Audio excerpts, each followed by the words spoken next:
ఈ ముఖంలో చిరునవ్వు కనిపిస్తుంది. ఆ నవ్వు వెనకాల భరించినంత బాధ ఉంది. ఏమైందిరా? ప్రతిరోజు ఏదో గొడవ. పని మీద బయటికి వెళ్ళినా పదే పదే ఫోన్ చేసి చంపుతూ ఉంటుంది. అది ప్రేమ అర్థం కావట్లా, అనుమానమో అర్థం కావట్లా. కనీసం ఫ్రెండ్స్తో ఫ్రీడంగా తిరగడానికి కూడా ఛాన్స్ ఉండట్లేదు మా. అది అనుమానం కాదురా, నీ మీద పెంచుకున్న ప్రేమ. తన ప్రేమ నువ్వు గుర్తించలేనప్పుడు రోజు గొడవలాగా ఉంటుందిరా. నువ్వు పదే పదే అనుమానం అంటున్నావు కదా, అది అనుమానం కాదురా. తను ఒంటరిగా ఉందని నీకు తెలియచేయడానికి మాత్రమే.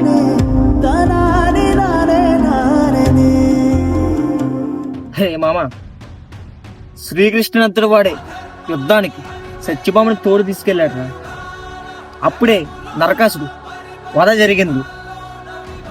అప్పటి నుంచి మనకి దీపావళి పొంది జరుపుకుంటున్నావురా. నీ మనసులో ఉన్న అనుమానం పక్కన పెట్టి తనతో దీపావళి తీసుకోరా.